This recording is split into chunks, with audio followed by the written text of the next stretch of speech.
ఈ లోకోస్ సంఘం ప్రారంభించి 47 సంవత్సరాలు ముగించుకొని 48వ సంవత్సరంలో ప్రవేశిస్తున్న సందర్భంగా మీకందరికీ శుభాకాంక్షలు తెలియజేస్తున్నాను. దేవుడు మిమ్మల్ని ఆశీర్వదించాలి. గతంలో ఎలాగైతే అనేక మంది సమర్పణ కలిగిన వ్యక్తులు ఈ పరిచర్య వెనకాల ఉన్నారు, ఇప్పుడు కూడా అదే రీతిగా సమర్పణ కలిగిన జీవితాలు ఉండాలని నేను దేవుని యొక్క ప్రార్థన చేస్తున్నాను.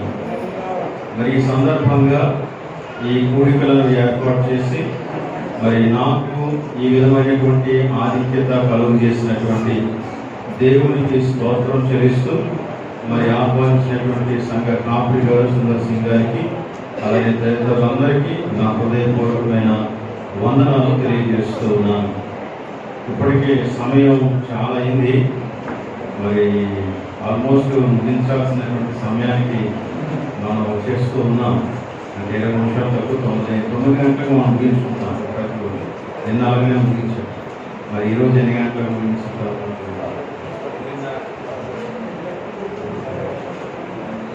సాధ్యమైనంత త్వరగా ముగించడానికి ప్రయత్నం చేద్దాం. అలానే 2 రోజుల్లో కూడా నాకు చక్కని అకామిడేషన్ ఇచ్చినటువంటి జోసఫ్ గారి కుటుంబానికి నా హృదయపూర్వకమైన వందనాలు తెలియజేస్తూ ఉన్నాను. మరి చాలా చక్కగా చూస్తున్నారు నా జోసఫ్ గారు, కస్తూరిబాయి గారు, ప్రసన్న గారు, ప్రశాంత్ వారి కుమార్. సో ఆ కుటుంబాన్ని బట్టి నేను దేవుని స్తుతిస్తున్నాను. దేవుడు వారిని ఆశీర్వదించాను. అలానే మరి ప్రతిరోజు మీటింగ్ అయిపోయిన వెంటనే వాళ్ళ ఇంటికి తీసుకుని వెళ్ళి చక్కగా భోజనాన్ని వడ్డించి పెట్టినటువంటి మోడీ స్టీఫెన్ గారు విశిస్తారు సీఎం కుమార్ గారు, వారికి నా హృదయపూర్వకమైన వందనాలు తెలియజేస్తున్నాను. Thank you. యెషయా గ్రంథం 13వ అధ్యాయం. యెషయా గ్రంథం 13వ అధ్యాయం 3-4 వచనాలు చదువుకున్నాం. నాకు ప్రతిష్ఠితులైన వారికి నేను ఆజ్ఞ ఇచ్చి ఉన్నాను. నా కోపము తీర్చుకొనవలెనని నా పరాక్రమశాలులను పిలిపించి ఉన్నాను. నా ప్రభావమును బట్టి హర్షించు వారిని పిలిపించి ఉన్నాను. బహుజనుల ఘోషవలే కొండలలోని జన సమూహము వలన కలుగు శబ్దము వినుడి. కూడుకొని రాజ్యముల జనములు చేయు అల్లరి శబ్దము వినుడి. సైన్యములకు అధిపతి అయిన యెహోవా యుద్ధమునకై తన సేనను వ్యూహ క్రమముగా ఏర్పరుచుచున్నాడు. ఈ మాట అందరూ చెప్పండి. సైన్యములకు అధిపతి యెహోవా యుద్ధమునకై తన సేనను వ్యూహాక్రమముగా ఏర్పరుచుచున్నాడు. చిన్న ప్రార్థన చేద్దాం. ప్రేమ కలిగిన మా ప్రభువా, ఈ సాయంకాల సమయం నేను రీతిగా నీ సన్నిధిలో చేరి నీ వాక్యాన్ని ధ్యానం చేస్తూ ఉండగా ప్రభావమును కనికరించి మేము దానిని గ్రహించలాగా మాకు నీ కృప చూపించి విధేయత కలిగిన మనస్సును మాత్రమని ప్రార్థన చేస్తున్నాం. దాన్ని నీ శిలువ చాటును మరుగుపరిచి వాడుతున్నాం. యేసునామములో నడుచున్నాం తండ్రి. దేవుడు తన యొక్క సైన్యాన్ని ఏర్పరుస్తూ ఉన్నాడు అని మనం చదివాం. ఈ లోకంలో ప్రతి క్రైస్తవ సంఘం కూడా తెలుసుకోవలసినటువంటి ఒక విషయం ఏంటంటే, ఇది క్రైస్తవ సైన్యం లేక దేవుని సైన్యం. ఇది మనలో దేవుని యొక్క సైనికులం. మనలో ఎవరు కూడా ఏదో చక్కగా విశ్రాంతి తీసుకోవడానికో లేక ఆదరణ పొంది నెమ్మదిగా ఉండటానికో పిలువబడేటువంటి వారు కాదు, కానీ దేవుని యొక్క సైనికులుగా ఉండటానికి పిలువబడినటువంటి వారు అని ఈ రోజున మనం తెలుసుకోవాలి. యెషయా ఈ విషయాన్ని చెబుతూ ఉన్నాడు. ప్రవక్తల గ్రంథాలలో మొదటి గ్రంథం యెషయా గ్రంథమే. ప్రవక్తల గ్రంథాలలో మొదటి గ్రంథం యెషయా గ్రంథమే. ఈ యెషయా దేవుని యొక్క పరిశుద్ధతను ప్రవచించినటువంటి వాడు. ప్రజలకు దేవుని యొక్క పరిశుద్ధతను గురించి నేర్పించినటువంటి వాడు. కాబట్టి యెషయా గ్రంథంలో ఉన్నటువంటి విషయాన్ని మనం అర్థం చేసుకుంటూ ఈ వచనాలను మనం ధ్యానం చేద్దాం. ఈ యెషయా గ్రంథం అంతటినీ కూడా చదివితే మనకది 3 భాగాలుగా కనపడుతుంది. ఇశ్రాయేలు ప్రజలు చెరకు వెళ్ళక ముందు వారి యొక్క స్థితిగతుల గురించి మాట్లాడతాడు. అలానే చెర సమయంలో వారి చెరగొని పోబడుతూ ఉండగా వారి యొక్క స్థితిగతుల గురించి మాట్లాడతాడు. అలానే చెర నుండి విడిపించబడి తిరిగి తీసుకొని వచ్చినప్పుడు వారి యొక్క స్థితిగతులు ఏంటో మాట్లాడతాడు. కనుక దేవుని యొక్క ప్రజల యొక్క పరిస్థితులను వారికి కళ్ళకట్టినట్టుగా చూపించి వారి యొక్క జీవితంలో దేవుని యొక్క పరిశుద్ధతను కూర్చున్నటువంటి అవగాహన కలుగు చేసినటువంటి వాడు ఈ యెషయా. ఇశ్రాయేలు ప్రజల గురించి మీకు తెలుసు కదా. వారి యొక్క దేశం కనాను దేశం. ఈ కనాను దేశం సౌలు కాలంలో బాగానే ఉంది. ఆ తర్వాత దావీదు కాలంలో అభివృద్ధి చెందింది. ఆ తర్వాత సొలొమోను కాలంలో కూడా బాగానే ఉంది. కానీ సొలొమోను కాలం తర్వాత రాజ్యం 2గా విడిపోయింది. వారిలో వారు కొట్టుకున్నారు. కారణాలు చాలా ఉండొచ్చు, కానీ రాజ్యం విడిపోయింది.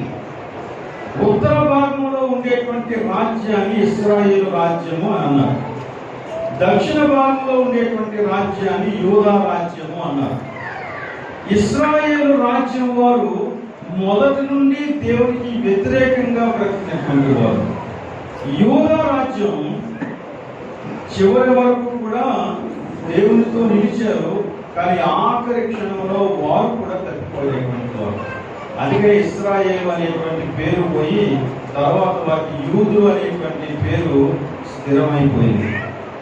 అయితే ఇశ్రాయేలు రాజ్యం అంతటినీ కూడా అశ్షూరీయులు వచ్చి వారిని ఓడించి వారిని చెరగా తీసుకొని వెళ్ళిపోయారు. యూదా రాజ్యం అంతటి మీదకి బబులోనీయులు వచ్చారు. ఈ బబులోనీయులు వారిని ఓడించి వారిని చెరపట్టుకొని వెళ్ళిపోయారు అన్నమాట. అలా చెరపట్టుకొని వెళ్ళిపోయినటువంటి వాళ్ళు మనకి బాగా పరిచయం అనేటువంటి వ్యక్తి దానియేలు, శద్రకు, మేషకు, అబేద్నెగో, వీళ్ళందరూ కూడా అందులో చెరపని వెళ్ళిపోబడినటువంటి వారు. ఈ యెషయా దేవుని యొక్క వాక్యాన్ని ప్రకటించడానికి, దేవుని యొక్క పరిశుద్ధతను ప్రకటించడానికి గొప్ప పోరాటాన్ని చేయాల్సి వచ్చిందండి. ఆయనకు దేవుని యొక్క వాక్యం ప్రకటించడానికి ఆహ్వానించినటువంటి వారు ఎవరు లేరు. ఇలా సభలు పెట్టి మంచి మైక్ సెట్ పెట్టి మీరు వచ్చి దేవుని వాక్యం ప్రకటించండి అని ఎవరు చెప్పలేదు ఆయన. కానీ ఆయన దేవుని యొక్క ప్రత్యక్షతను బట్టి దేవుడు మాట్లాడుతూ ఉంటే ఆ మాటలను లోపల దాచుకొని ఉంచుకోలేక బయటకు వచ్చి దేవుని యొక్క మాటలన్నీ కూడా ప్రకటించాడు. అయితే ఆయన ప్రకటించడానికి గొప్ప పోరాటం చేయాల్సి వచ్చిందని నేను చెప్పాను. ఎందుకు పోరాటం చేయాల్సి వచ్చిందంటే ఆయన దేవుని మాటలు ప్రకటిస్తూ ఉంటే దానిని వినేవారు ఎవరు లేరు. యెషయా గ్రంథంలో 6వ అధ్యాయంలో దేవుడు యెషయాకి ఇచ్చినటువంటి దర్శనంలో మా నిమిత్తము ఎవడు పోవును అంటే యెషయా నేనున్నానని పంపించు అన్నాడు. నేను ఏం చేయాలంటే నేను చెప్పే మాటలన్నీ కూడా నువ్వు ప్రకటించు. కానీ ప్రజలు వినరు. వినకపోయినా నువ్వు ప్రకటించు.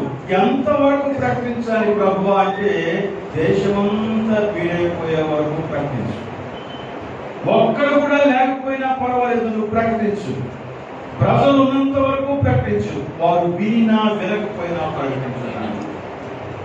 ఇలాంటి మంట ప్రతి దేవుని యొక్క సేవకునికి చాలా అవసరమైనటువంటిదని నేను మీకు తెలియజేస్తున్నాను.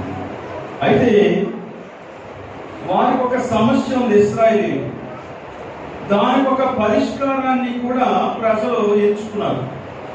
ఇశ్రాయేలీయులు వారి యొక్క సమస్య ఏమని అనుకున్నారంటే శత్రువులు వచ్చి మనలను ఓడిస్తూ ఉన్నారు కాబట్టి మన యొక్క సమస్య శత్రువులు అనుకున్నారు. బబులోనీయులు మన యొక్క శత్రువులు, అశ్షూరీయులు మనకి శత్రువులు, ఇంకా ఇలా చుట్టుప్రక్కల ఉండేటువంటి వారు మన మీదకి దండెత్తి వచ్చినటువంటి వారు మన శత్రువులు అని ఇశ్రాయేలీయులు భావిస్తే యెషయా ఏం చెప్పాడంటే, మీ సమస్య శత్రువులు కాదు అన్నాడు. మా సమస్య శత్రువులు కాకపోతే మరి ఏంటి అని అడిగితే, మీ సమస్య మీలో ఉన్నటువంటి పాపం అని చెప్పాడు. చాలాసార్లు దేవుని ప్రజలు ఈ విషయాన్ని గుర్తించారు. వచ్చినటువంటి సమస్యలను బట్టి, వచ్చినటువంటి అవసరాలను బట్టి, వచ్చినటువంటి వారి యొక్క జీవితంలో వచ్చిన కష్టాలను బట్టి చాలా వేదన చెందుతూ ఉంటారు. కానీ అసలు సమస్య ఒకటే ఉంది, ఇశ్రాయేలీయుల యొక్క సమస్య. ఇశ్రాయేలీయులు శత్రువులు మా సమస్య అనుకుంటే, యెషయా దేవుని దగ్గర దేవుని యొక్క వాక్యాన్ని నేర్చుకుని బోధించినటువంటి సంగతి ఏంటంటే, మీ సమస్య శత్రువులు కాదు, మీ సమస్య మీ పాపమే. మీలో పాపం ఉండగలగానే శత్రువులు మీదకి వస్తూ ఉన్నారని. దీనికి పరిష్కారాన్ని కూడా ప్రజలు కనిపెట్టారు. ప్రజలు ఎలా పరిష్కారాన్ని కనిపెట్టారంటే, బబులోనీయులు మా మీదకి వస్తూ ఉన్నారు కాబట్టి మేమేం చేస్తామంటే ఐగుప్తు దేశానికి వెళ్ళిపోతాం, ఐగుప్తు దేశస్తుల్ని మేము ఆశ్రయిస్తాం, ఐగుప్తు రాజుని, ఐగుప్తు సైన్యాన్ని మా మధ్యకి పిలిపించుకుంటాం, వారు ఈ బబులోనీయులను తరిమి కొట్టేస్తారని పరిష్కారాన్ని వారు ఎంచుకున్నారు.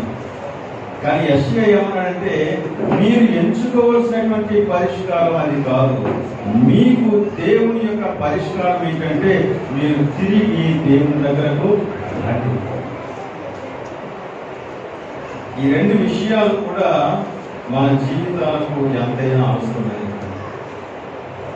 దేవుని ప్రజల యొక్క సమస్య శత్రువులు కాదు, దేవుని ప్రజల యొక్క సమస్య వారిలో ఉన్నటువంటి పాపమే. దానికి పరిష్కారం, ఆ పరిష్కారం లోకస్తులు ఆలోచించినట్లుగా మరింకొక బలమైనటువంటి రాజ్యాన్ని తీసుకొని రావడం కాదు, కానీ దేవుని దగ్గరకు విధేయంగా తిరిగి రావడమే పరిష్కారం అని ఈ యెషయా ప్రకటించాడు అన్నమాట. కాబట్టి యెషయా దేవుని యొక్క వాక్యాన్ని ప్రకటించడానికి నిరంతరం కూడా బోలెడంత పోరాటం చేశారు, గొప్ప పోరాటం చేశారు. ఈ యెషయా గ్రంథం 1వ అధ్యాయం 1వ వచనంలో మనం చూస్తే, ఆయన ఏ రాజుల కాలంలో ప్రవచించాడో కూడా అక్కడ రాశాడు. ఉజ్జియా, యోతాము, ఆహాజు, హిజ్కియాను యూదా రాజుల దినాలలో ఈయన ప్రకటించాడు, యెరూషలేమును గురించి ప్రకటించాడని నాకు రాయబడి ఉంది. ఈ రాజుల కాలాన్ని బట్టి మనం గమనిస్తే క్రీస్తు పూర్వం 739 నుంచి 681 వరకు ఈ యెషయా ప్రవచించాడు. అంటే ఇంచుమించుగా 58 సంవత్సరాల కాలం దేవుని యొక్క వాక్యాన్ని ప్రకటిస్తున్నాడు. 58 సంవత్సరాల కాలం అంటే ఈ సంఘం స్థాపించబడి 47 సంవత్సరాలు అయింది. కానీ యెషయా దేవుని యొక్క వాక్యాన్ని 58 సంవత్సరాలు ప్రకటిస్తూనే వచ్చాడు, కానీ ప్రజలు దేవుని వైపు తిరగడం లేదు. ఇది ఎంత విచారకరమైన. 58 సంవత్సరాలుగా ఆయన దేవుని యొక్క వాక్యాన్ని ప్రకటిస్తూ ఉంటే, ఈ రాజులందరూ కూడా వారి వారి రాజ్యాల్లో కొంతమంది యెషయా యొక్క మాటలు ఉన్నారు, మరి కొంతమంది వినలేదు. కానీ ఈ రాజులు గతించిపోయిన తర్వాత హిజ్కియా తర్వాత మనష్షే అనేటువంటి ఒక రాజు వచ్చాడు. వాడంతా చాలా క్రూరమైనటువంటి ఈ మనష్షే యెషయాను చంపించాడు అనేది మనకి చరిత్రలో తెలుస్తాం. ఎలా చంపించాడట? సామ్యులు చూశారు మీరు ఎప్పుడైనా? సామ్యులు అదే బృంగాల్ని రంపాలతో కోస్తారు కదా, చేతులకు కోస్తూ ఉంటారు కదా, రంపాలతో కోస్తూ ఉంటారు. అలాంటి ఒక దొంగకి ఈ యెషయాని కట్టేసి రంపంతో పోయించేశారు. సో యెషయా అలాంటి పరిస్థితుల మధ్య దేవుని యొక్క వాక్యాన్ని ప్రకటించినటువంటి వ్యక్తి, చాలా బలమైనటువంటి ప్రవక్త. ఈ విషయాన్ని జస్టిన్ మార్టర్ అనేటువంటి వ్యక్తి కూడా మనకి రూఢిపరుస్తున్నాడు. అలానే వ్యక్తి పత్రికలో కూడా మనం 11వ అధ్యాయంలో విశ్వాస వీరుల జాగ్రత్త చదువుతాం కదా, అందులో ఒక చోట కొందరు రంపములతో కోయబడి అని మాట్లాడుతారు. ఈ యెషయా అలా కోయబడినటువంటి వ్యక్తి, అలా చనిపోయాడు ప్రభు. కానీ యెషయా చాలా అద్భుతమైనటువంటి వాక్యాన్ని ప్రకటించాడు, ప్రవచనాన్ని ప్రకటించాడు. నూతన నిబంధన గ్రంథంలో మనం చూస్తే యెషయా ప్రకటించినటువంటి ప్రవచనాల్లో ఎక్కువ శాతం ప్రవచనాలు రాయబడ్డాయి. నూతన నిబంధన గ్రంథంలో రాయబడ్డాయి. యేసుక్రీస్తు కూడా చాలాసార్లు యెషయా యొక్క ప్రవచనాన్ని జ్ఞాపకం చేశాడు. యెషయా చెప్పాడు అని చెప్పి మనం కూడా ఈ యెషయా ప్రవచనాన్ని చదువుతూ ఉంటాం. క్రిస్మస్ వచ్చింది అనుకోండి, యెషయా ప్రవచించినటువంటి ప్రవచనాలు కొన్ని చదువుతాం. మీకేమైనా గుర్తున్నాయా? ఇదిగో కన్యక లేకపోతే కుమారుడు, ఈ ప్రవచనం ఎవరు ప్రవచించారు? యెషయా ప్రవచించాడు. ఇంకా ఉన్నాయి, ఇంకెలాంటివి చాలా మాకు యెషయా ప్రవచించినటువంటి ప్రవచనం.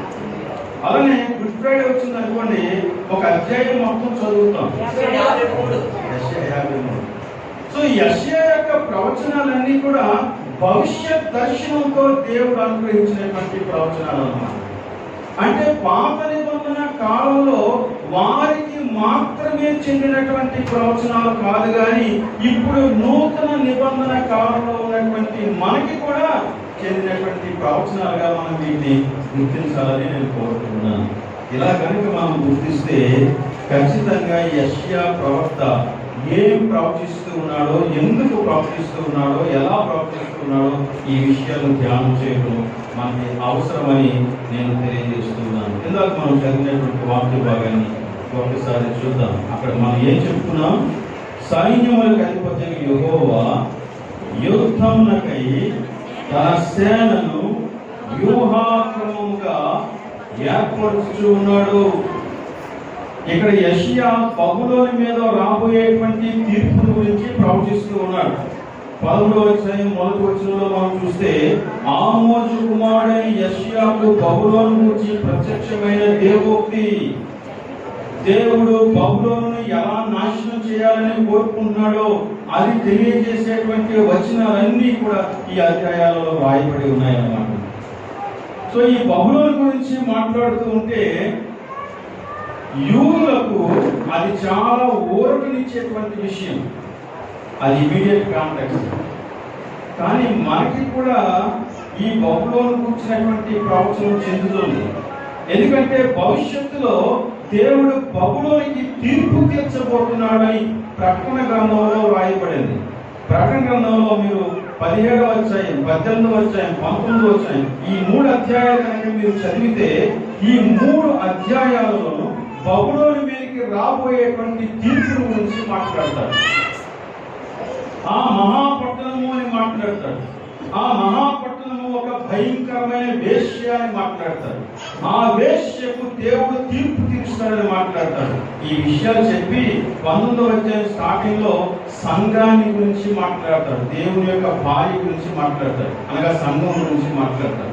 సంఘాన్ని గురించి మాట్లాడి సంఘం యొక్క మహిమను చూపించి ఆ తరువాత ఈ బబులోను యొక్క రాజ్యం, బబులోను రాజ్యం ఏ విధంగా కూలిపోయిందో, ఏ విధంగా నాశనం చేయబడిందో దాని గురించి రాస్తాడు. అక్కడ బబులోను అని ప్రకటన గ్రంథంలో రాయబడింది భౌతికమైనటువంటి ఒక రాజ్యాన్ని గురించి మాట్లాడటం లేదు. దేని గురించి మాట్లాడుతూ ఉన్నాడు? దేని గురించి మాట్లాడుతూ ఉన్నాడంటే ప్రకటన గ్రంథం 18వ అధ్యాయం 2వ వచనం చదవండి. ప్రకటన గ్రంథం 18వ అధ్యాయం గొప్ప స్వరముతో ఆర్భటించి ఇట్లా నేను మహాబబులోను కూలిపోయేను అది దయ్యములకు నివాస స్థలమును ప్రతి అపవిత్రాత్మకును ఉనికి పట్టును అపవిత్రమును అసహ్యమునైన ప్రతి పక్షికి ఉనికి పట్టును ఆయను. ఇక్కడ ఈ బబులోను గురించి దేవుడు పలికించినటువంటి మాటని గమనించారు. ఈ బబులోను కూలిపోయాను అని దేవుడు చెబుతూ ఉన్నప్పుడు బబులోను అంటే ఎవరిని గురించి మాట్లాడుతున్నాడంటే ఎవరైతే దేవునికి వ్యతిరేకంగా ఉంటారో వారందరిని గురించి మాట్లాడతారు. క్రీస్తుని వ్యతిరేకించినటువంటి వారందరికీ ఈ బబులోను సూచనగా ఉంది. వీరందరూ కూడా ఎందుచేత నాశనం అయిపోతారని చెబుతున్నాడంటే వీరందరూ కూడా అపవాది యొక్క అనుచరులుగా మారిపోయారు. వారు క్రీస్తుని అనుసరించినటువంటి వారు కాదు, అపవాదిని అనుసరించినటువంటి వారు సాతాను యొక్క సైన్యంగా మారారు. అంటే ఇప్పుడు దేవుని యొక్క సైన్యం సాతాను యొక్క సైన్యాన్ని ఓడించడానికి దేవుడు ఒక సైన్యాన్ని సిద్ధపరుస్తున్నాడు. ఇది ఒక మహాసంగ్రామం. ఈ సంగ్రామానికి దేవుడు తన ప్రజలను ఒక సైన్యంగా సిద్ధపరుస్తూ ఉన్నాడు అని యెషయా మాట్లాడుతున్నాడు. ఈ సైన్యంలో నువ్వు నేను ఉండాలనేది దేవుని యొక్క కోరిక. నువ్వు ఉంటావా ఈ సైన్యంలో? ఉండాలన్నదే దేవుని యొక్క కోరిక. మనం ఒకవేళ ఈ సైన్యంలో సైనికులంగా ఉండాలి అనుకుంటే దేవుడు తన సైనికులు ఎలా ఉండాలి అనే విషయాన్ని మాట్లాడాడు. ఒక 3 సంగతులు మాట్లాడాడు. ఆ 3 సంగతులు మనం చూసుకొని ముగించేసుకున్నాం. యెషయా గ్రంథంలో 11వ అధ్యాయంలో 3వ వచనం చదవండి. నాకు ప్రతిష్ఠితులైనటువంటి వారికి నేను ఆజ్ఞ ఇచ్చి ఉన్నాను, నా కోపము తీర్చుకొనవలెనని నా పరాక్రమశాలులను పిలిపించి ఉన్నాను, నా ప్రభావమును బట్టి హర్షించు వారిని పిలిపించి ఉన్నాను. ఇగో దేవుని యొక్క సైన్యం యొక్క లక్షణాల గురించి మాట్లాడుతున్నాడు. ఒకడు దేవుని సైన్యంలో చేరడానికి ఎలాంటి క్వాలిఫికేషన్స్ లేవు. నువ్వు దేవుని యొక్క సైన్యంలో చేరాలి అంటే యేసుక్రీస్తుని నీ స్వంత రక్షకుడిగా అంగీకరించి ఆయన సైన్యంలోకి రావడమే. కానీ ఒకసారి నువ్వు యేసుక్రీస్తు యొక్క సైనికుడు అయిన తర్వాత ఇదిగో ఇలాంటి లక్షణాలు కలిగినటువంటి సైనికుడుగా ఉండాలని దేవుడు కోరుతూ ఉన్నాడు. అక్కడ 3 లక్షణాలు చెప్పాడు. మొదటి లక్షణం ఏంటంటే నాకు ప్రతిష్ఠితులైన వారు. రెండవ లక్షణం ఏంటంటే నా పరాక్రమశాలుడు. మూడవ లక్షణం ఏంటంటే నా ప్రభావాన్ని బట్టి హర్షించేవారు. 3 లక్షణాలు చెప్పాడు.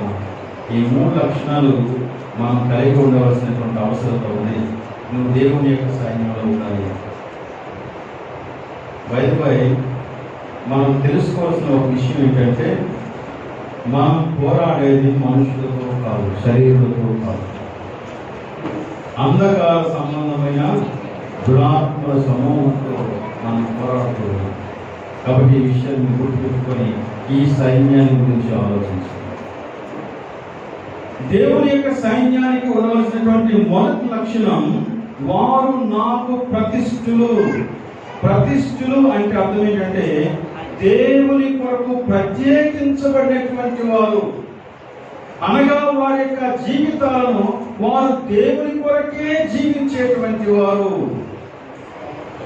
ఈ లోకంలో వారు చేసేటువంటి పని కానీ లేకపోతే ఇంకేదైనా సరే వారు చేసేటువంటి ఉద్యోగం ఏదైనా కానీ అది వారిని పోషించుకోవడానికి మాత్రమే కానీ వారు దేవుని కొరకు పనిచేసేటువంటి వారు, దేవుని కొరకు వారి యొక్క జీవితాలను ప్రత్యేకించుకున్నటువంటి వారు.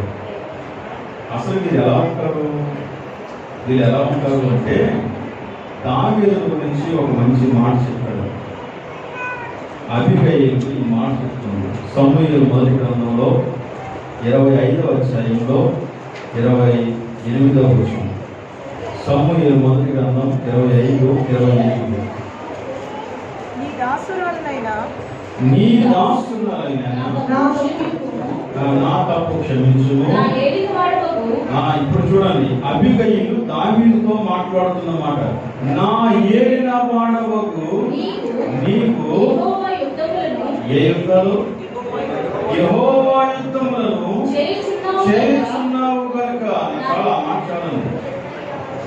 దేవుని కొరకు ప్రతిష్ఠించబడినటువంటి సైన్యము ఎవరు యుద్ధాలు చేస్తారంట? దేవుని యుద్ధాలు చేస్తారు. దేవుని యుద్ధాలు చేస్తారు. దేవుని యుద్ధాలు చేయటం అంటే ఏంటి? దావీదు యుద్ధాలు చేశాడు కదా, రాజ్యాన్ని జయించాడు కదా. దేవుని యుద్ధాలు చేయటం అంటే దీని యొక్క అర్థం ఏంటి అని మనం ఆలోచన చేస్తే, దావీదు ఏ రోజున కూడా సింహాసనం కోసం పోరాడలేదు. దావీదు ఏ రోజున కూడా అధికారం కోసం పోరాడలేదు. దావీదు ఏ రోజున కూడా తనకు ఒక రాజ్యం ఉండాలని పోరాడలేదు. దావీదు ఏ రోజున కూడా తన యొక్క స్వార్థం కోసం, తన సౌఖ్యం కోసం ఆయన పోరాడలేదు. దావీదుని ఎలా దేవుడు అభిషేకించాడో మనకందరికీ తెలుసు కదా.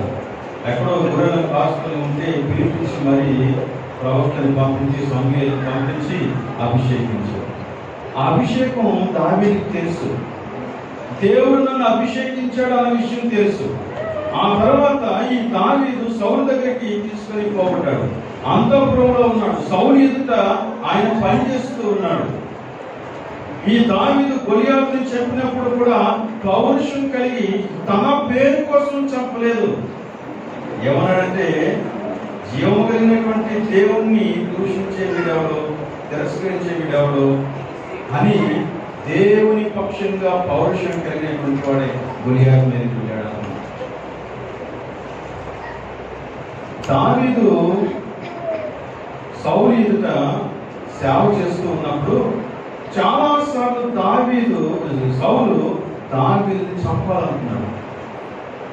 బల్లమిస్తాడు, వెంట పడ్డాడు, తరిమాడు. దావీదు ఎంత బలశాలి, ఎంత పరాక్రమశాలి, ఇన్ని యుద్ధాలు చేసినటువంటి వాడు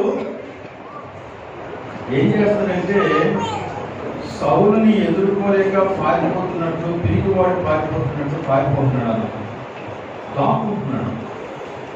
ఎక్కడో గుహలో దాక్కుంటున్నాడు, లేక కొండవతలకి వెళ్ళిపోతాడు, లేక అడవులోకి వెళ్ళిపోతా ఉన్నాడు. దావీదు, నీకు యుద్ధ నైపుణ్యం ఉంది కదా, నీవు బలశాలి కదా, నీతో పాటు మేమందరం ఉన్నాం కదా, ఒక్క దెబ్బతో సౌలుని చంపవచ్చు కదా అంటే దావీదు ఒకే మాట చెప్పాడు. ఏం చెప్పాడు?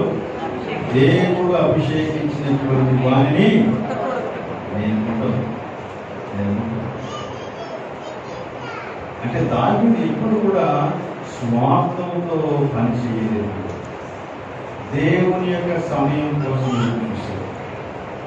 దేవుడు తనను తీసుకొచ్చే వరకు ఆగాడు. ఓపికతో ఎదురు చూశాడు. దేవుడు వెళ్ళమంటే వెళ్ళాడు, దేవుడు ఆగమంటే ఆగిపోయాడు. సౌలు చనిపోయే వరకు కూడా దావీదు ఆ రాజ్యంలో సింహాసనం కోసం ఏ రోజు కూడా రావడం. కనుక దేవునికి ప్రతిష్ఠించినటువంటి వారు ఏ యుద్ధాలు చేస్తారో తెలుసా? దేవుని యుద్ధాలు చేస్తారు. అంటే దేవుని చిత్త ప్రకారంగా జీవిస్తారు. ఏది దేవునికి ఇష్టమో దానినే చేస్తారు. దేవుడు ఎలాగైతే తనకి చెప్పాడో ఆ ప్రకారంగానే జీవిస్తాడు. అంతే తప్ప నా యొక్క స్వార్థం కోసం, నా ఆహాన్ని నేను సంతృప్తి పరచుకోవడం కోసం, నాలో ఉన్నటువంటి కోరికలను నేను తీర్చుకోవడం కోసం పనిచేసేటువంటి వ్యక్తిగా ఉండడు. కేవలం దేవుని కొరకు జీవించేవాడు. కొరింథీయులకు రాసినటువంటి 2వ పత్రిక 5వ అధ్యాయం 15వ వచనంలో పౌలు అలాంటి మాట చెప్తారు. జీవించువారు ఇక మీదట తమ కొరకు కాక తమ నిమిత్తము తిరిగి లేచిన వాని కొరకే జీవించుటకు ఆయన అందరి కొరకు వృద్ధి పొందెననియు నిశ్చయించుకొనుచున్నాము. నిశ్చయం, ఒక నిర్ణయం, హృదయంలో ఒక నిర్ణయం. ఏ నిర్ణయం అంట? నన్ను రక్షించినటువంటి నా దేవుని కోసం నేను జీవిస్తాను అనేటువంటి నిర్ణయం. కానీ మనం దేవుణ్ణి వాడుకుంటాం. దేవాన్ని నీ పనికి వెళ్తున్నాను, నువ్వు నెరవేర్చు. ఉదయం లేచి ప్రభు ఈ దినం అంతా నన్ను కాపాడు, రాత్రి పడుకునే ముందు ప్రభు రాత్రి అంతా నన్ను కాపాడు, అంటే దేవుడు నిత్యము మన పని చేయాలన్నమాట. కానీ నిజంగా దేవుని యొక్క సైన్యంలో ఉండేవారు దేవుడు మన పని చేయటం కాదు, మనం దేవుని పని చేయడానికి ప్రత్యేకించబడినటువంటి జీవితాన్ని జీవిస్తాం. దేవా, నీ చిత్తం ఏంటి? ఇదిగో నీ దాసుడు ఆనందించుచూ ఉన్నాడు, సరిమో. దేవుడు వెళ్ళమంటే వెళ్తాం, దేవుడు ఆగమంటే ఆగుతాం, దేవుడు మాట్లాడమంటే మాట్లాడతాం. దేవుడు ఏ విధంగా తన యొక్క చిత్తాన్ని మనకి కనిపిస్తే ఆ ప్రకారంగా జీవిస్తాం. కనుక దేవునికి ప్రతిష్ఠితమైనటువంటి సైన్యం. రెండవ లక్షణం ఏంటంటే నా పరాక్రమ చాలు. ఈ మాట చెప్పిన అందరూ కూడా నా పరాక్రమ చాలు. ఓకే, నా పరాక్రమశాలుని ఏం చేస్తారు? అక్కడే ఉంటారు. నా పరాక్రమశాలు ఏం చేస్తారని చెప్తాడు దేవుడు. నా పరాక్రమశాలు నా కోపమును తీర్చువాడు అన్నడా మాట ఉన్నదా? మీరందరూ వాక్యాన్ని ఫాలో అవుతారు కదా, జాగ్రత్తగా. నా పరాక్రమశాలు వారికి కోపం వస్తే ఏం చేస్తారో తెలియరు అన్నట్టుగా ప్రవర్తించేవారు కాదు. వారి ఉద్రేకాలన్నీ కూడా దేవుని యొక్క కోపాన్ని తీర్చేవి, లేక వారి యొక్క ఆవేశాలన్నీ, వారి యొక్క ఉద్రేకాలన్నీ, వారి యొక్క పవర్ అంతా కూడా దేవుని యొక్క ఉద్రేకాలతో ఏకీభవిస్తుంది. దేవుని యొక్క కోపాన్ని తీర్చేటువంటి వారు. అంటే ఇంకొక రకంగా చెప్పాలంటే, దేవుడు దేనిని ప్రేమిస్తే వారు దానిని ప్రేమిస్తారు, దేవుడు దేనిని ద్వేషిస్తే వారు దానిని ద్వేషిస్తారు. అంతే. నా ఇష్టం ఇంకా మధ్యలో ఉండదు, దేవుని యొక్క ఇష్టం అంతే. దేవుడు ప్రేమించాడా, నేను దానికోసం ఎంత కష్టమైన పనిచేస్తాను. దేవుడు దానిని ద్వేషించాడా, అది నాకు ఎంత ఇష్టమైనా నేను దాన్ని తీసి ప్రక్కన పెడతాను. అంటే దేవుని యొక్క ఉద్రేకాలతో, దేవుని యొక్క భావాలతో ఏకీభవించేటువంటి వ్యక్తులు కావాలి. నువ్వు దేవుని యొక్క సైనికుడు అయితే ఇలాంటి పరాక్రమంతో నీవు నింపబడి ఉండాలని దేవుడు కోరుతున్నాడు. సంఖ్యాకాండం 25వ అధ్యాయం 10-11 వచనాలు చూడండి.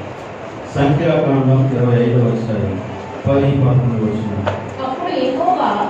అప్పుడు యెహోవా మోషేకు ఇలాగు ఆజ్ఞయించెను, యాజకుడైన అహరోను మనుమడును ఎలియాజరు కుమారుడునైన ఫీనెహాసు వారి మధ్యను. ఆ మాట గమనించండి. నేను ఓర్వలేని దానిని తాను ఓర్వలేకపోయాను. ఎవరి గురించి మాట్లాడుతున్నాడు? అహరోను యొక్క మనుమడు ఎలియాజరు కుమారుడు ఫీనెహాసు. ఈ ఫీనెహాసు దేనిని ఓర్వలేకపోయాడట? దేనిని ఓర్వలేకపోయాడు? దేవుడు అక్కడ ఏ మాట చెప్పాడంటే, నేను ఓర్వలేని దానిని వాడిన ఓర్వలేకపోయాడు. అక్కడ సందర్భం ఒకసారి మనం గుర్తు చేసుకోవాలి. అక్కడ సందర్భం ఏంటంటే, ఇశ్రాయేలీలందరూ కూడా మోసే నాయకత్వంలో ఆ అరణ్యంలో సంచారం చేస్తూ ఈ మోయాబు మైదానానికి వచ్చారు. మోయాబు రాజు చూశాడు. మోయాబీల రాజు ఎవరు? బాలాకు. ఈ బాలాకు చూశాడు, ఇశ్రాయేలీని చూశాడు. ఇశ్రాయేలీని చూసి భయపడ్డాడంట. వెంటనే తన యొక్క రాజ్యాధిపతులందరినీ కూడా పిలిపించాడు. పిలిపించి, చూడండి ఎవరు వచ్చారో అంటే వారందరూ జడుచుకున్నారు. మనం ఏం చేద్దాం అని వారిలో ఒక చర్చ ప్రారంభమైందన్నమాట. దేవుని యొక్క ప్రజలు అలా కదులుతూ ఉంటే మిగిలినటువంటి వారికి భయం ఏర్పడింది. ఎందుకో తెలుసా? వారితో దేవుడు ఉన్నాడు. బాలాకు ఒక చిన్న పని చేశాడు. ఏం చేశాడంటే, బిలాము అనే ఒక ప్రవక్తని పిలిచాడు.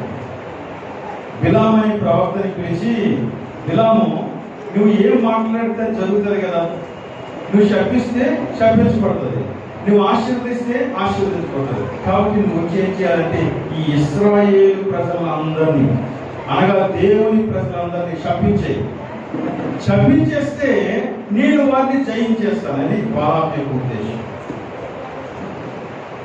బిలాము చాలా ప్రయోగాలు చేశాడు. దేవుడు వెళ్ళొద్దు అన్నగానే వెళ్ళాడు. ఆయనకున్న కష్టాలు ఆయనకు వచ్చే దారిలో అన్నీ జరిగాయి.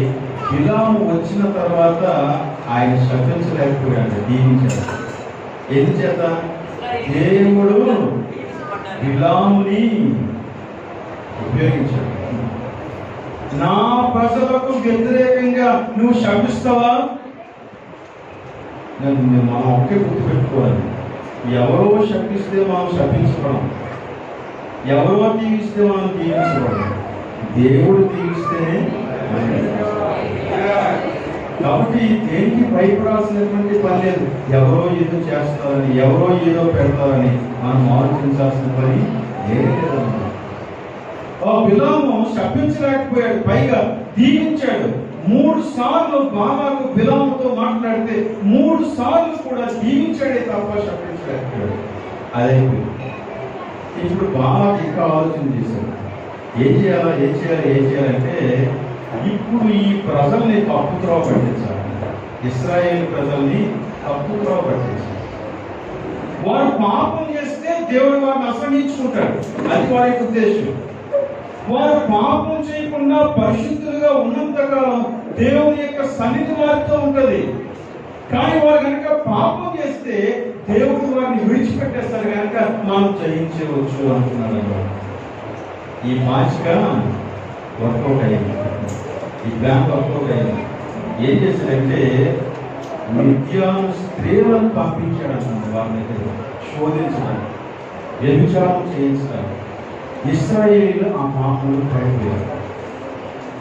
అప్పుడు దేవుడు మోషేతో మాట్లాడాడు. ఎవరంటే, ఇదిగో ఇశ్రాయేలు పెద్దలందరినీ తీసుకొని వచ్చి సూర్యుని ఎదుట వారిని వృద్ధించాడు అన్నాడు. అంత భయంకరమైనటువంటి పాపం. మోషే ఈ విషయాన్ని ప్రకటించినప్పుడు, ప్రజలందరూ కూడా భయపడి ఏడుస్తూ ఉన్నారంట. ప్రభువా ప్రభువా ప్రభువా అని, మేము తప్పు చేశామని వారి పశ్చాత్తాపడి ఏడుస్తూ ఉంటే, ఈలోగా ఇశ్రాయేలులో ఒకడు వెళ్ళి మిద్యాను స్త్రీలలో ఒక ఆమెను తీసుకొని వచ్చాడంట. అప్పుడు ఫినెహాసు లేచి వారిద్దరిని కూడా చంపేశాడు, సాంస్కోవాలి. అప్పుడు దేవుడు అంటాడు, నేను వాపలేని దానిని ఫినెహాసు వాపలేదు.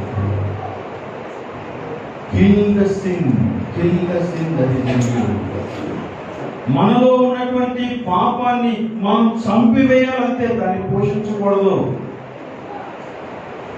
దాని గురించి పదే ఆలోచించి అందులో సంతోషిస్తూ ఉంటే దేవుని యొక్క సన్నిధి నీతో ఉండదు, సరికదా? నువ్వు దేవుని కోసం పరాక్రమం కలిగి జీవించలేవు.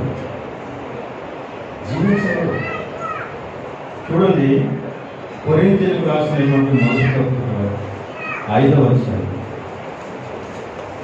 కొరింథీయులకు రాసిన మొదటి పత్రిక 5వ అధ్యాయం మొదటి వచనంలో ఉంది. మనం చదివితే అక్కడ ఒక భయంకరమైనటువంటి జాగ్రత్త మీలో జాగ్రత్తం ఉన్నదని వదంతి కలదు. చాలు, 2వ వచనం చదవండి. ఇట్లుండి అనగా జాగ్రత్తం మీలో ఉండి మీరు ఉప్పొంగుచున్నారే కానీ మీరెంత మాత్రమును దుఃఖపడి ఇలాంటి కార్యము చేసిన వారిని మీలో నుండి వెలివేసిన వారు కారు. దీని అర్థం, ఆ యొక్క పాపాన్ని గురించి వారు ఏం మాట్లాడడం లేదంట, పైగా ఉప్పొంగుచూ ఉన్నారంట. ఉప్పొంగడం అంటే ఏం చేస్తారంటే, మన సమాజంలో ఇలాంటి కార్యాలు చాలా జరుగుతుంది. ఎవరైనా తప్పు చేస్తారని మనకు తెలుస్తుందనుకో, మనం ఏం చేస్తామో తెలుసా? ఆ వ్యక్తి దగ్గరికి వెళ్ళి ఆ వ్యక్తితో మాట్లాడడం, ఆ వ్యక్తి చేస్తూ ఉన్న తప్పుల గురించి ఇంకొకరి దగ్గరికి వెళ్ళి మాట్లాడతాం. ఇంకొకరి దగ్గరికి వెళ్ళి మాట్లాడి దాని గురించి అవసరమైతే జోక్ చేసుకుంటాం. అలాంటి బిహేవియర్ సంఘంలో ఉండడం క్షేమం కాదు. ఒకవేళ మనలో ఎవరైనా తప్పు చేస్తున్నట్టుగా, పాపం చేస్తున్నట్టుగా మనకి తెలిస్తే, కనపడితే, మనం ఇమ్మీడియట్ గా చేయవలసిన పని ఏంటంటే ప్రభు సన్నిధిలో ప్రార్థన చేసి ఆ వ్యక్తి దగ్గరికి నువ్వు నేరుగా వెళ్ళు, ఆ వ్యక్తితో మాట్లాడు. ఇదిగో మనం రక్షించబడ్డాం, మన దేవుడు పరిశుద్ధుడు, మనం ఇలాంటి జీవితం జీవించడానికి తగిన వారు కాదు, మనం ఇలా జీవించకూడదు అని ఆ వ్యక్తితో మాట్లాడు. అలాంటి కౌన్సిలింగ్ ఇప్పుడు మనలో ఎవరు కూడా ఆల్మోస్ట్ చేయడం లేదు. ఎందుకంటే చెప్తే ఏమనుకుంటాడో మొహమాట. ఇంకొక వైపు చెప్పడానికి నాకు ధైర్యం లేదు. ఎందుకు? నేను చెప్పాను అనుకోండి, ఎందుకంటే మీరు అలా జీవిస్తున్నారు, ఇది మంచిది కాదు, తప్పు కదా, మరి నువ్వు ఎలా జీవిస్తున్నావు అని అడుగుతాడు. అప్పుడు మంచిది. అందుకే నాకు భయం, నేను చెప్పాను. కానీ దేవుని యొక్క పరాక్రమశాలు కావాలి. పాపం విషయంలో కూల్ మైండ్ ఉండకూడదు. పాపం విషయంలో నువ్వు పౌరుషం కలిగినటువంటి వాడై ఉండాలి. దేవుడు దేనినైతే వద్దని చెప్పాడో దానిని అవుట్ రైట్ గా విడిచిపెట్టేటువంటి సంపూర్ణమైనటువంటి సమర్పణ కలిగినటువంటి యోగులు కావాలి. నువ్వు దేవుని సైన్యంలో ఉన్నావని గుర్తు పెట్టుకో. ఏదో ఒక రకంగా ఈ లోకంలో నీ బ్రతుకుని ఈడ్చడానికి నువ్వు లేవు. నువ్వు దేవుని యొక్క సైనికుడిగా బ్రతకడానికి, పౌరుషం కలిగి బ్రతకడానికి. కాబట్టి దేవుడి మాటని సర్విస్తాడు. నీలో ఉన్నటువంటి పాపాన్ని చంపే, దానికి నువ్వు పౌరుషం తెచ్చుకో, దానికి పౌరుషం తెచ్చుకో. మూడో లక్షణం ఇంకోటి చూద్దాం. నా ప్రభావం బట్టి హర్షించువారు, నా ప్రభావం బట్టి హర్షించువారు. హర్షించుట అంటే సంతోషించుట, ఆనందించుట. చాలా సంతోషం.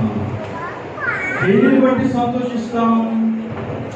నా ప్రభావం బట్టి అన్నాడు. అంటే నేను విజయం సాధించినప్పుడు, దేవుడు విజయం సాధించినప్పుడు, లేక దేవుడు మహిమపరచబడినప్పుడు సంతోషించేవారు.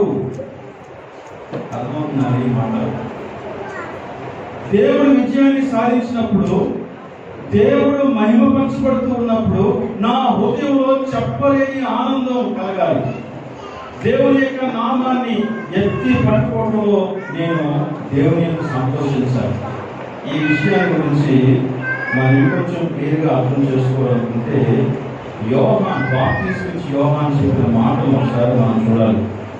యోహాను సువార్త 3వ అధ్యాయం, యోహాను సువార్త 3వ అధ్యాయం 27వ వచనం నుంచి మనం చదువుదాం. అందుకు యోహాను ఇట్లనెను. తనకు పరలోకము నుండి, చూడండి, అందుకు అంటే మనకు రావాల్సిన ప్రశ్న ఎందుకు? బాప్టిస్ట్ నుంచి యోహాను సమాధానం చెప్తున్నాడు.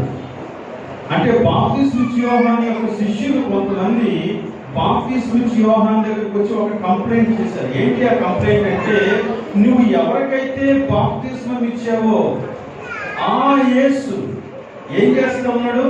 నీకంటే ఎక్కువ మందికి బాప్టిస్మం ఇచ్చేస్తా ఉన్నాడు. ఇంకా చాలా మంది యేసు క్రీస్తు యొక్క శిష్యులు అయిపోతూ ఉన్నారు. నీ దగ్గర ఉన్నటువంటి శిష్యుల కంటే యేసు దగ్గర ఉన్నటువంటి శిష్యుల సంఖ్య చాలా విపరీతంగా ఉంది. ఏంటి నువ్వేం చేస్తున్నావు అని అంటే, దానికి సమాధానంగా ఈ బాప్టిస్ట్ నుంచి యోహాను మాట్లాడు. అందుకు యోహాను ఇట్లనెను, తనకు పరలోకము నుండి అనుగ్రహింపబడితేనే గాని ఎవడును ఏమీ పొందనేరడు.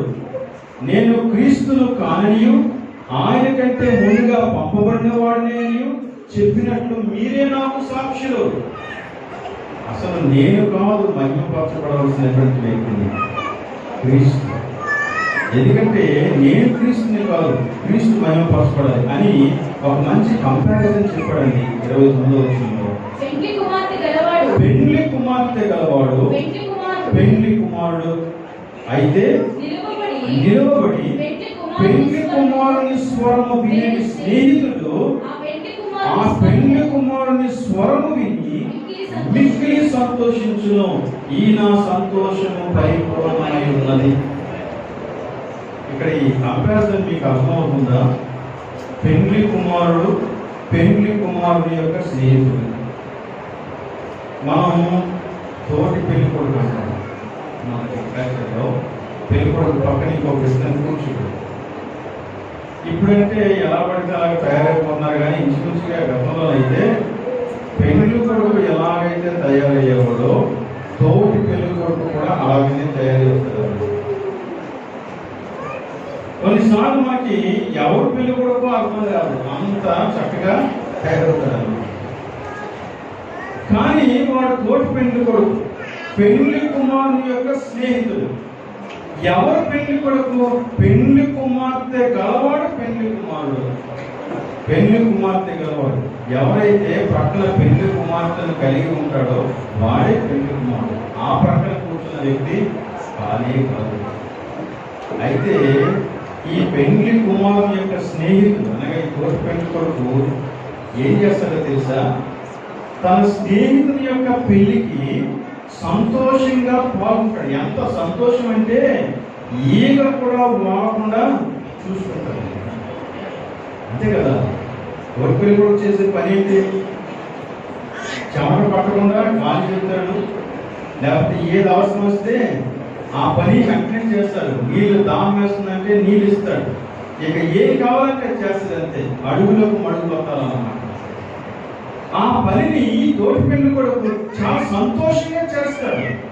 ఎందుకంత సంతోషంగా చేస్తాడంటే ఈ పెళ్లిలో ఈ పెళ్లి కుమారుడు ఎంత మహిమపరచబడితే, ఎంత చక్కగా కనపడితే అంత ఎక్కువగా సంతోషిస్తాడన్నమాట. ఈ కంపారిజన్ తీసుకొచ్చాడు ఇక్కడ బాప్తిస్మ యోహాను ఏమంటాడంటే, నేను పెళ్లి కుమారుని కాదయ్యా, పెళ్లి కుమారుడు యేసుక్రీస్తే. కాబట్టి పెళ్లి కుమారుడికి మహిమ వస్తూ ఉంది, అనేక మంది ఆయన దగ్గరికి వస్తూ ఉన్నారంటే అది నాకు సంతోషం. అందుకని ఏమంటాడంటే, ఈ రోజున నా సంతోషం పరిపూర్ణమైపోయింది. ఇక నాకు చాలు, నా జీవితం చాలు. అనేక మంది ప్రభువుని నమ్ముకున్నారా? అనేక మంది యేసుక్రీస్తుని నమ్ముకున్నారా? అయితే ఆ మహిమలో నాకు ఎంత కూడా అవసరం లేదు. నా దేవుడు మహిమపరచబడితే నాకు అంతే చాలు. అలాంటి వాళ్ళు కావాలంటే దేవుని సన్నిధిలో అక్కడ అంటాడు, ఆయన హెచ్చవలసి ఉన్నది నేను తగ్గవలసి. అంటే దేవుని మహిమ కోసం నిరంతరం శ్రమించేటువంటి దేవుని సన్నిధి. 3 లక్షణాలు మీకు గుర్తున్నాయనుకుంటున్నాను. మొదటి ఏంటండి? నాకు ప్రతిష్ఠించబడిన వారు నా సన్నిధిలో ఉన్నారు. అంటే వారు నా కోసమే జీవిస్తారు. రెండవది, నా పరాక్రమశాలు అంటే నేను ఏది వద్దనుకుంటే వారు అది వద్దనుకుంటారు. నేను ఈ దేనిని ప్రేమిస్తే వారు దాన్ని ప్రేమిస్తారు. పాపాన్ని చంపేస్తారు. మూడవది ఏంటంటే నా ప్రభావం బట్టి హర్షించేవారు, సంతోషించేవారు. దేవునికి మహిమ వచ్చినప్పుడు వీరు దేవుని యొక్క మహిమను చూసి సంతోషిస్తారు. దేవుడిని ఆనందంతో కీర్తిస్తారు. పరలోక రాజ్యంలోకి వెళ్ళినప్పుడు దేవుణ్ణి కీర్తించడమే మన యొక్క పని మనం తెలుసుకున్నాం కదా. అది ఎప్పుడు జరుగుతుందో తెలుసా? ఆ దేవుడు మహిమపక్షం నీకు సంతోషం కలిగినప్పుడు ఆ మహిమ నీకు సంతోషాన్ని, అలాంటి సంతోషకరమైనటువంటి వ్యక్తులను దేవుడు తన సైన్యంలో ఉండాలని కోరుకుంటున్నాడు. కాబట్టి ఈ రోజున మనం దేవుని సైన్యం అయితే ఈ 3 లక్షణాలను కలిగి ప్రభు కొరకు జీవించాలని కోరుతున్నాను. దేవుడు అట్టి కృప మనకందరికీ దయచేయగా. ఆమేన్. ప్రార్థన చేస్తున్నాం. మన సమయ కార్యక్రమం